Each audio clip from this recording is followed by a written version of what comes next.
నమస్తే. ఇన్నాళ్ళు నన్ను సపోర్ట్ చేస్తూ, ఎంకరేజ్ చేస్తూ మీ ప్రేమని నాకు అందిస్తున్న ప్రతి ఒక్కరికి కృతజ్ఞతలు. అలాగే ఈ వీడియో కూడా ఖచ్చితంగా మీకు ఉపయోగపడుతుంది. లైక్, షేర్ అండ్ సబ్స్క్రైబ్ చేసి మీ సపోర్ట్‌ని నాకు అందించండి. అలాగే ఈ వీడియో పట్ల మీకున్న అభిప్రాయాన్ని కామెంట్ సెక్షన్‌లో కామెంట్ చేసి తెలియజేయండి. ఇప్పుడు వీడియోని చూద్దాం. నమస్తే, వెల్కమ్ టు అవర్ ఛానల్. నేను పద్మిని. ప్రస్తుతం మనతో పాటు ప్రముఖ ఆధ్యాత్మికవేత్త, వాస్తు జ్యోతిష పండితులు కేఎస్ఆర్ గారు మనతో పాటు ఉన్నారు. మాట్లాడదాం సార్. నమస్తే సార్. నమస్తే అండి. ముందుగా మీకు శ్రీకృష్ణ జన్మాష్టమి శుభాకాంక్షలు సార్. ప్రేక్షకులందరికీ కూడా శ్రీకృష్ణ జన్మాష్టమి మరియు తర్వాత వచ్చే జయంతి శుభాకాంక్షలు. ఏమిటి రెండు డిఫరెన్సా?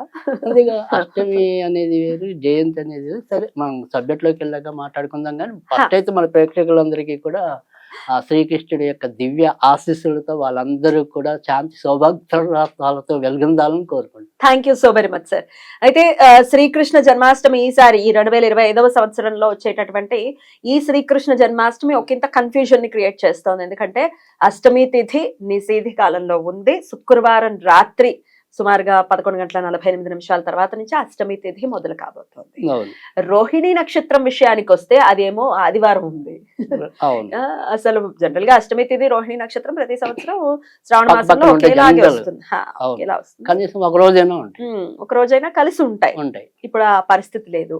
ఒక పంచాంగకర్తగా మీరు పంచాంగం రాస్తూ ఉంటారు కాబట్టి మరి మీరు ఎప్పుడు చేసుకోవాలని సూచిస్తారు? క్యాలెండర్స్ లో మనం చూసుకుంటే సాటర్డే అని చెప్తున్నారు.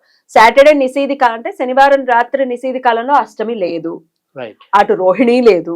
మరి సాటర్డే ఏ విధంగా చేసుకోవాలంటే సూర్యోదయం ప్రామాణికంగా చేసుకోవాలా? ఓవరాల్ గా అసలు కృష్ణాష్టమి ఎప్పుడు చేసుకోవాలి, ఎలా చేసుకోవాలి? తప్పకుండా.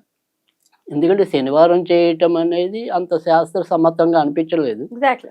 ఎందుకంటే నేను అంటే ఇదే కన్ఫ్యూజన్ వచ్చి నేను చాలా ధార్మిక గ్రంథాలు, నిర్ణయ సింధు అయితేనేమి, తర్వాత మరి ధర్మసింధు అయితేనేమి, ఇవి కాక ఇంకా కొన్ని పుస్తకాలు ఎన్ని తిరిగేసినప్పటికీ కూడా ఖచ్చితంగా ఏదో ఒక యోగం అనేది అయితే ఉండాలి. శనివారం నాడు వచ్చేప్పటికి ఏంటంటే మనకి అర్ధరాత్రి అష్టమి లేకపోవటం అనేది, ఇక రోహిణి నక్షత్రం అనేది ఏమాత్రం తగలలేదు. శనివారం కూడా ఈవెన్ తగలలేదు, శనివారం లేదు, శుక్రవారం లేదు. సో అందుకని ఎలా చూసినా కూడా ఏ ఒక్క యోగం కూడా సిద్ధించలేదు.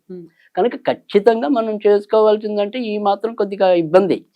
సో శుక్రవారమే చేసుకోవాలి, అష్టమి చేసుకున్నట్టయితే. అర్ధరాత్రి వచ్చినా సరే చేసుకోవాల్సిందే. ఎందుకంటే ఆ రోజు రాత్రి చేసుకోవటం అనేది పద్ధతి ఉంటుంది. తర్వాత రెండోది వచ్చేప్పటికి ఏంటంటే మనము ఇంకా శనివారం వదిలే ఇంకా ఏదైనా సరే చేసుకుంటే డైరెక్ట్ గా మళ్ళీ ఆదివారం చేసుకోవడం. అయితే చేస్తే మీరు శుక్రవారం అర్ధరాత్రి చేసుకోవాలి. లేదంటే ఖచ్చితంగా శ్రీకృష్ణ జయంతి అనేది చేస్తాము. అంటే ఇక్కడ చాలా మందికి రెండు ఒకటి అనుకుంటున్నారు. అష్టమి అనేది వేరు, జయంతి అనేది వేరు. అంటే రెండు ఒకే రోజు వచ్చేస్తే అప్పుడు మాత్రం దాన్ని రెండింటిని కలిపేయటం అనేది ఉంటుంది. అంటే దాన్ని మనం శ్రీకృష్ణ అష్టమిగా వ్యాఖ్యానించవచ్చు, జయంతిగా కూడా వ్యాఖ్యానించవచ్చు. కానీ దేనిది అదే వేరే. అంటే వ్రతం ఉండే వాళ్ళు ఎప్పుడైనా సరే శ్రీకృష్ణాష్టమికి ఉంటాం. అంటే ఒక వ్రతం, శ్రీకృష్ణుడికి వ్రతం చేయటం అనేది కూడా ఉంది మనకి హిందూ ధర్మంలో. అలా కాకుండా మనం ఈ ఉట్టి వేడుకలు, శ్రీకృష్ణుని అలంకరించుకోవటాలు, వెన్న తినిపించడాలు ఇలాంటివన్నీ ఉంటాయి కదా, ఇవన్నీ కూడా జయంతి రోజు చేయాలి. అంటే ఇవన్నీ పుట్టినరోజు సందర్భంగా చేసేవి. ఆదివారం చేయమంటున్నారు. అంతేగా, ఆదివారం చేసుకోవాలి. రోహిణి నక్షత్రం ఆదివారం ఉంది, ఆదివారమే చేసుకోవాలి. సో కనుక ఖచ్చితంగా ఇందులో అయితే కొద్దిగా జనాలకు కన్ఫ్యూజన్ ఉండే మాత్రం విషయం మాత్రం వాస్తవం. మరి ఎలా అండి సాటర్డే ఇచ్చేసారు అన్ని క్యాలెండర్లో? అంటే ఇప్పుడు సాధారణంగా ఏమైందంటే మనకి మొదటి నుంచి గమనించినట్టయితే కనుక స్మార్త పద్ధతి, వైష్ణవ పద్ధతి అని రెండు రకాలుగా చేసేటం ఆటోమేటిక్ గా వీళ్ళు అదే రకంగా ముద్ర చేసినట్టున్నారు. అంటే ముందు రోజు స్మార్తులు చేస్తారు, తర్వాత రోజు ఖచ్చితంగా రోహిణి ఉంటుంది కాబట్టి వైష్ణవులు చేస్తారు. అలా చూస్తే ఎలా చూసినా కూడా ఏ దానికి కూడా చిన్న ఏమంటాం అంశ కూడా తాకలేదు ఇటు రోహిణి నక్షత్రం అనేది. సో అలాంటప్పుడు చేయడానికి లేదు. సో జయంతి అనేది రోహిణి నక్షత్రం నాడు చేయటం అనేది ఆనవాయితీగా ఉంది. కనుక ఖచ్చితంగా శ్రీకృష్ణ భక్తులకు కానీ మనకు ముఖ్యంగా ఈ వైష్ణవ సంప్రదాయంలో ఉన్న వాళ్ళందరూ కూడా ఆదివారమే చేస్తారు. నాకు తెలిసి మన శ్రీకృష్ణ భక్తులు కానీ వైష్ణవులు కానీ. ఎందుకంటే ఆదివారం నాడే రోహిణి ఉంది కనుక వాళ్ళకి రోహిణి ముఖ్యం, తిథి కాదు. మనం అర్ధరాత్రి ఎప్పుడు అష్టమి ఉంటే దాన్ని మనం ప్రామాణికంగా తీసుకుంటాం. ఈ నిషేధి కాలంలోనే స్వామి పుట్టడం అనేది మనం చూసాం, మనకు తెలుసు, మన ఇతిహాసాలు చెప్పేది అదే. అర్ధరాత్రి అటు శివుడు అలాగే ఆవిర్భవించాడు, ఇటు విష్ణువు అలాగే ఆవిర్భవించాడు. కాబట్టి ఇప్పుడు విచిత్రంగా ఏంటంటే ఈసారి ఆగస్టు 15 మనకి స్వతంత్రం కూడా అర్ధరాత్రి వచ్చింది. అప్పుడులో శుక్రవారం వచ్చింది, ఇప్పుడు కూడా శుక్రవారం వచ్చింది. వచ్చిందా? కనుక మనం ప్రేక్షకులకి స్వాతంత్ర దినోత్సవ శుభాకాంక్షలు చెప్పుకోవచ్చు, శ్రావణ శుక్రవారం లాస్ట్ శుక్రవారం శుభాకాంక్షలు చెప్పచ్చు. చెప్పుకోవచ్చు. లాస్ట్ శుక్రవారం కాదు, ఇంకొక శుక్రవారం ఇంకొక ఉన్నట్టుందిగా? శుక్రవారం ఇది ఉంటుంది. 4వ శుక్రవారం. నాలుగో sorry. Yeah. శుక్రవారం. అది. కనుక ఇన్ని కలిసి వచ్చాయి ఈసారి అయితే కనుక. సరే, మీకెప్పుడు స్వామి మీకెప్పుడు స్ఫురణకి ఇచ్చాడు ఇప్పుడు చేసుకో అని మనసు అనిపించింది అనుకున్నప్పుడు చేసుకోండి. విధానం ఏమిటి, శాస్త్రం ఏమిటి అనేది చెప్పే ప్రయత్నం అయితే మనం చేస్తాం. అంతవరకే. శుక్రవారం రాత్రి చేయాలనుకుంటున్నారా, చేసేసుకోండి. మేము క్యాలెండర్లే ఫాలో చేస్తాం, మేము శనివారమే చేస్తాం, చేసేసుకోండి. ఆదివారం రోహిణి ఉంది కాబట్టి రోహిణి నక్షత్రంతో చేసుకుంటాం, చేసుకోండి. మనం మొదటి నుంచి ఒకటే అనుకుంటున్నాం కదా, 3 రోజులు చేసుకుంటే మిగతా బతుకుతారు అని. అమ్ముకునే వాళ్ళు ఇలాంటి వాళ్ళందరూ మనకి మనం అన్నిటినీ ప్రోత్సహిస్తూనే ఉన్నాం. కాకపోతే మనకి శాస్త్రంలో ఏది రాస్తుందో అది స్పెసిఫిక్ గా చెప్పడం అనేది చెప్తున్నాం, అంతవరకే తప్ప కరెక్ట్ సార్. ఒకళ్ళు చేసుకునే విధానాన్ని ఏదో కించపరచాలని కానీ లేదు. ఎందుకంటే మనం ప్రతిరోజు భగవంతుడి సేవలో మునిగి తేలే వాళ్ళకి అది పెద్ద లెక్క కాదు.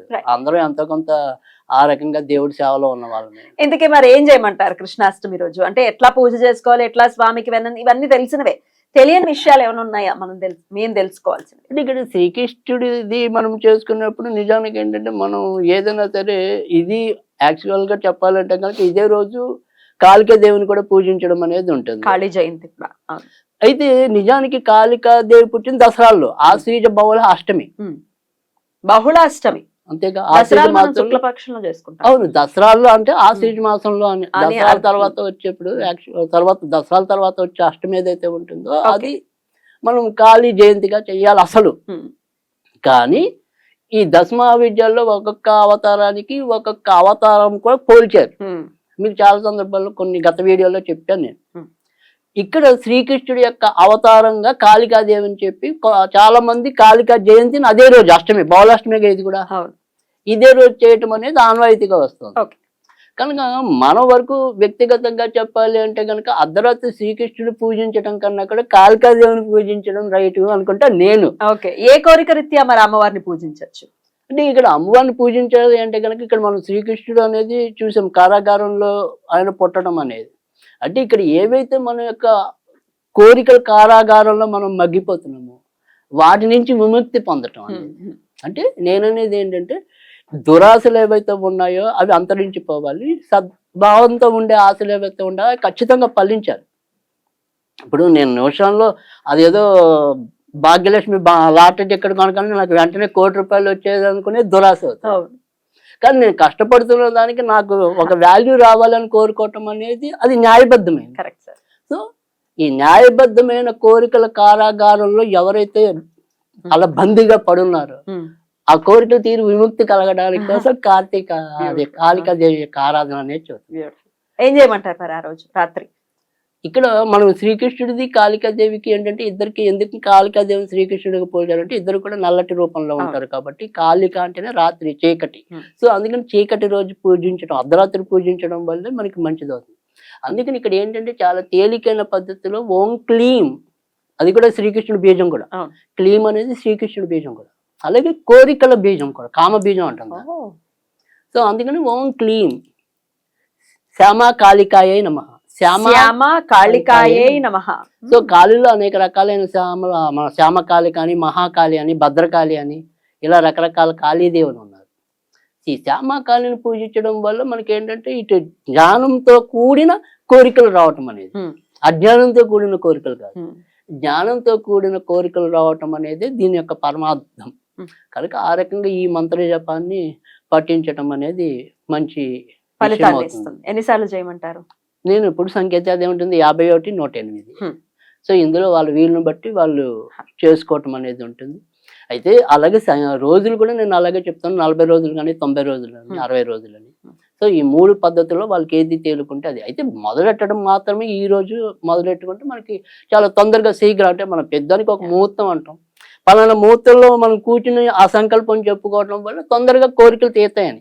అంటే పూజలు అవేమీ చేయకుండా జస్ట్ కూర్చుని మంత్రమైన చదువుకోవచ్చు? తప్పకుండా, ఖచ్చితంగా. అసలు అర్ధరాత్రి పూట చేసే పూజ అంటే ఒక లక్ష్మీదేవి అప్పుడప్పుడు మనం దీపావళికి అలాంటివి చేస్తాం, కానీ ఎక్కువ శాతం అయితే ఇప్పుడు శ్రీకృష్ణుని పూజించే వాళ్ళు అలాగే ఆ రోజు రాత్రంతా మేలుకుని జాగారం చేయటం, ఆ తర్వాత రోజు ఉపవాసం ఉంటాయి, ఇవన్నీ ఉంటాయి.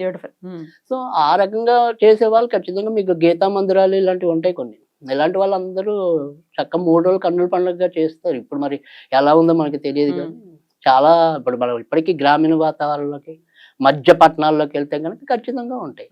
బాగుంటాయి శ్రీకృష్ణుడి వేడుకలు అత్యంత ఉల్లాసంగా ఉంటాయి. చాలా శ్రీకృష్ణ వేడుకలు, శ్రీకృష్ణ లీలలు అద్భుతంగా ఉంటాయి. కనుక అది మనం కేవలం ఈ రోజు అర్ధరాత్రి మనకి ఎక్కువ అష్టమి ఉంది అనే దానికి ప్రాధాన్యత ఇస్తే కాళికాదేవి అనేది చెప్తున్నాం, కానీ శ్రీకృష్ణుని పూజించుకునే వాళ్ళు కూడా ఖచ్చితంగా శ్రీకృష్ణుని పూజించుకోవచ్చు. అందులో అయితే ఆక్షేపం లేదు. రైట్. ఇక్కడ మనం ఏమంటాం, ఇక్కడ కాళికాదేవి శ్యామాకాళి అనేది తీసేస్తే అక్కడ ఎలాగో శ్రీకృష్ణ పూజ ఉంది కాబట్టి ఓం క్లీం కృష్ణాయ గోవిందాయ గోపీజన వల్లభాయ నమః అని చెప్పుకున్నా చాలు. రైట్.